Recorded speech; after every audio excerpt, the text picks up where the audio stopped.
ನಮಸ್ಕಾರ, ನಾನು ನಿಮ್ಮ ಭಾವನಾ ಬೆಳಗೆರೆ. ಜೂನ್ 5 ಅಂದ ಕೂಡಲೇ ಎಲ್ಲರಿಗೂ ಪರಿಸರ ದಿನ ಅಂತ.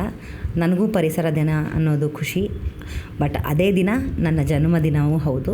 ಸೊ ಆ ಪ್ರಯುಕ್ತ ನನ್ನ ನೆಚ್ಚಿನ ತಾತ ಬೆಳಗೆರೆ ಕೃಷ್ಣಶಾಸ್ತ್ರಿಯವರು ಮತ್ತು ನನ್ನ ನೆಚ್ಚಿನ ಅಪ್ಪ ರವಿ ಬೆಳಗೆರೆ ಅವರ ಸವಿ ನೆನಪಿನೊಂದಿಗೆ ಅಂತ ನಾನು ಪ್ರತಿಭಾ ಪುರಸ್ಕಾರನ ಇಟ್ಕೊಂಡಿದ್ದೆ.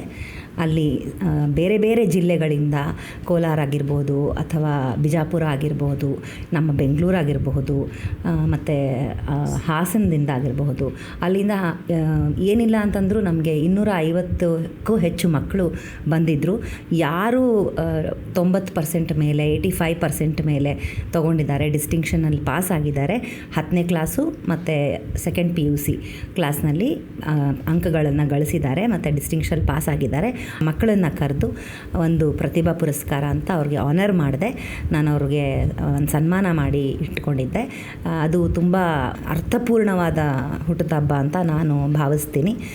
ಇದೆಲ್ಲ ಮೌಲ್ಯಗಳನ್ನು ನಾನು ಎಂದಿಗೂ ನನ್ನ ತಾತ ಹೇಳ್ಕೊಟ್ಟಿರ್ಬೋದು, ನನ್ನ ಅಮ್ಮ ನನ್ನ ಅಪ್ಪ ಹೇಳ್ಕೊಟ್ಟಿರೋದು ನಾನು ಎಂದಿಗೂ ಮರಿಲಾರೆ ಮತ್ತು ಅದನ್ನು ನಾನು ಪಾಲಿಸಲೇಬೇಕು. ನನ್ನ ಕರ್ತವ್ಯವೂ ಹೌದು.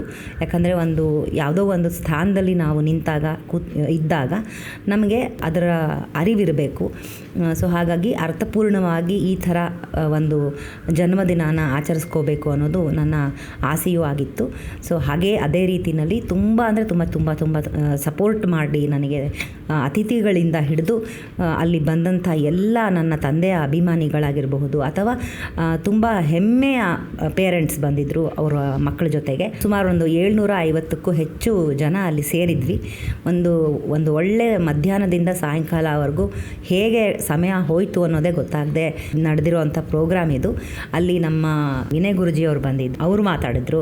ಮತ್ತು ಹಟ್ಟಂತ ಹೇಳಿ ಅಂತ ನಿಮಗೆ ಹೇಳಕ್ಕೆ ಹೋದೆ, ನಾ ಸೋಮನಾಥೇಶ್ವರ್ ಅವರು ಮಕ್ಕಳಿಗೆ ಹೇಗೆ ವಿದ್ಯಾಭ್ಯಾಸ ಹೆಂಗೆ ಓದಬೇಕು, ಹೇಗೆ ಓದಿನೊಡೆಗೆ ಒಲವು ಹೆಂಗೆ ಹುಟ್ಟಿಸ್ಕೋಬೇಕು ಅನ್ನೋದನ್ನು ಹೇಳ್ಕೊಡ್ತಾ ಹೋದ್ರು. PPT ಪ್ರೆಸೆಂಟೇಷನ್ ಅಂತ ಮಾಡಿದ್ರು. ಸುಮಾರು 1 ಗಂಟೆ ತುಟುಕ್ ಪಿಟುಕ್ ಅಂದೆ ಮಕ್ಕಳು ಇಂದ ಹಿಡಿದು ಪೇರೆಂಟ್ಸೂ ಕೂಡ ಅದನ್ನು ತುಂಬ ಇಷ್ಟಪಟ್ಟು ಕೇಳಿಸ್ಕೊಂಡ್ರು, ಅರ್ಥ ಮಾಡಿಕೊಂಡ್ರು. ನಮಗೂ ಎಷ್ಟೋ ನನ್ನ ಮಗಳಿಗೂ ಅರ್ಥ ಆಗೋ ಹಂಗೆ ನಾನು ಒಂದು ಪೇರೆಂಟಾಗಿ ಹೇಗೆ ಮಗುನ ಓದಿಸ್ಬೇಕು ಅನ್ನೋ ಒಂದು ಟಿಪ್ಸ್ ಕೂಡ ಅದರಲ್ಲಿ ಇತ್ತು. ತುಂಬ ಚೆನ್ನಾಗಿ ಅವರು ಮಾತಾಡಿದರು. ಅದರ ನಂತರ ಪ್ರದೀಪ್ ಈಶ್ವರ್ ಅವರು ಬಂದಿದ್ದರು. ಅವರು ಅಷ್ಟೇ ಮಕ್ಕಳಿಗೆ ತುಂಬ ಅರ್ಥ ಆಗೋ ಹಾಗೆ, ತುಂಬ ಕಲೋಕಿಯಲ್ ಅಂತೀವಲ್ಲ ನಾನು ನೀವು ಮಾತಾಡ್ತಾ ಇರೋ ಹಾಗೆ, ಆ ಥರ ಅನಿಸೋ ಹಾಗೆ ಒಂದು ಅರ್ಥಪೂರ್ಣವಾದ ಮಾತುಗಳನ್ನು ಅವರು ಆಡಿದರು. ರಮಾಕಾಂತ್ ಅವರು ಬಂದಿದ್ದರು. ಅವರ ನುಡಿಗಳು ಹಾಗೆ ಆಗಿತ್ತು. ಅವ್ರು ಹೇಗೆ ಈ ಜರ್ನಲಿಸಮ್ ಫೀಲ್ಡಿಗೆ ಬಂದರು ಮತ್ತು ಅವ್ರು ಹೇಗೆ ಓದಿದ್ರು, ಅವರು ಶ್ರದ್ಧೆ ಹೇಗಿತ್ತು ಅನ್ನೋದನ್ನು ಕೂಡ ಅವರು ಎಕ್ಸ್ಪ್ಲೇನ್ ಮಾಡಿದರು. ಅದು ತುಂಬ ಚೆನ್ನಾಗಿತ್ತು. ಅಲ್ಲಿ ಶ್ರೀ ಬಸವಮೂರ್ತಿ ಮಾದಾರ ಚೆನ್ನಯ್ಯ ಸ್ವಾಮೀಜಿಗಳು ಬಂದಿದ್ದರು, ಚಿತ್ರದುರ್ಗದಿಂದ ಬಂದಿದ್ದರು. ವಿನಯ್ ಗುರುಜಿಯವರು ಬಂದಿದ್ದರು. ಅವರು ಕೊನೆಯದಾಗಿ ಎಷ್ಟು ತಾಳ್ಮೆಯಾಗಿ ಕೂತಿದ್ರು ಅಂದರೆ ಪ್ರತಿಯೊಂದು ಮಗುಗೂ ಆಶೀರ್ವಾದ ಮಾಡಿದರು. ಪ್ರತಿಯೊಂದು ಮಗುನೂ ಬೆಳೀಲಿ ಅನ್ನೋ ಉದ್ದೇಶ, ಎಲ್ಲರದ್ದು ಉದ್ದೇಶ ಅದೇ ಇತ್ತು. ಪೂರ್ತಿ ಕಂಪ್ಲೀಟ್ ಪ್ರೋಗ್ರಾಮ್ ಆಗೋವರೆಗೂ ಎಲ್ಲ ಮಕ್ಕಳಿಗೂ ಹಾರ, ಸನ್ಮಾನ, ಮೆಡಲ್ಲು ಎಲ್ಲ ಮಾಡಿದರು. ನಾನು ಅವ್ರನ್ನ ಅಭಿನಂದಿಸ್ತೀನಿ, ಅವ್ರಿಗೆ ನಾನು ಕೃತಜ್ಞತೆನ ಸಲ್ಲಿಸ್ತೀನಿ. ಬಂದಂಥ ಎಲ್ಲ ಅತಿಥಿಗಳಿಗೂ ನಾನು ಕೃತಜ್ಞತೆಗಳನ್ನು ಸಲ್ಲಿಸ್ತೀನಿ. ನನ್ನ ಗಂಡ ಆದ ಶ್ರೀನಗರ್ ಕಿಟ್ಟಿಯವರು ಬಂದಿದ್ದರು. ಅವರು ಕೂಡ ಒಂದೆರಡು ಮಾತಾಡಿದರು. ಅವರು ನಮ್ಮ ಮಕ್ಕಳಿಗೆ ಪ್ರೇರಣೆ ಆಗುವಂಥ ಮಾತು ನುಡಿಗಳನ್ನು ಮಾತಾಡಿದ್ದಾರೆ. ಮತ್ತು ಅಲ್ಲಿ ಅಪ್ಪನ ಅಭಿಮಾನಿಗಳು ಹೇಗೆ ಅಂತಂದರೆ, ಮೂಲತಃ ಮೈಸೂರಿನವರು ಕಿಶೋರ್ ಅಂತ ಅಪ್ಪನ ಅಪ್ಪಟ ಅಭಿಮಾನಿ.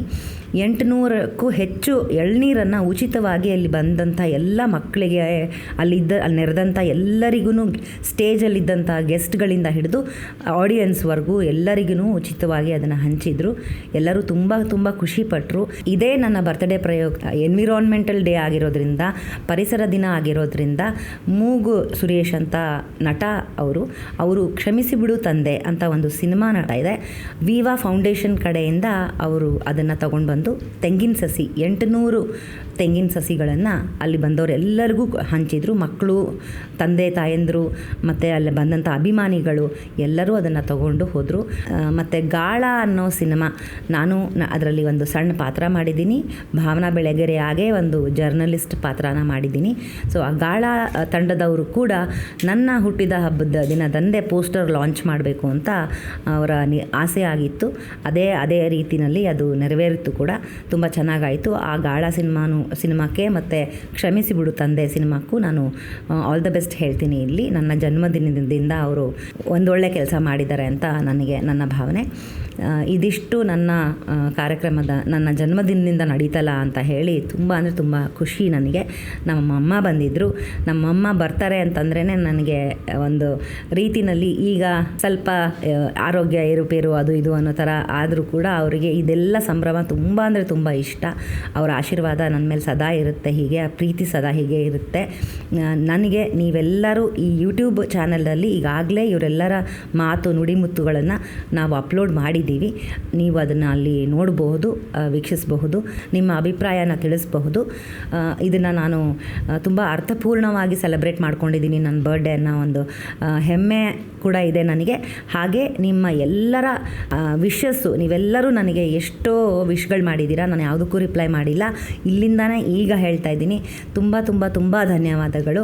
ನನ್ನನ್ನು ಇಷ್ಟು ನೆಚ್ಕೊಂಡು, ನನ್ನನ್ನು ಇಷ್ಟು ಹಚ್ಕೊಂಡು, ನನ್ನನ್ನು ಇಷ್ಟು ಪ್ರೀತಿ ತೋರಿಸ್ತಾ ಇರೋದಕ್ಕೆ, ನನಗೆ ಆಶೀರ್ವಾದ ಮಾಡ್ತಾಯಿದ್ದೀರಿ. ಹಿರಿಯರಾಗಿರಬಹುದು, ನನ್ನ ಗೆಳೆಯರಾಗಿರಬಹುದು, ನನ್ನ ಆತ್ಮೀಯರಾಗಿರ್ಬೋದು, ಅಣ್ಣ ತಮ್ಮಂದರಾಗಿರಬಹುದು, ಅಕ್ಕ ತಂಗಿರಾಗಿರಬಹುದು, ತಾಯಿ ಸ್ಥಾನದಲ್ಲಿರುವಂಥವ್ರಾಗಿರ್ಬೋದು, ಎಲ್ಲರೂ ವಿಶ್ ಮಾಡಿದ್ದೀರಿ.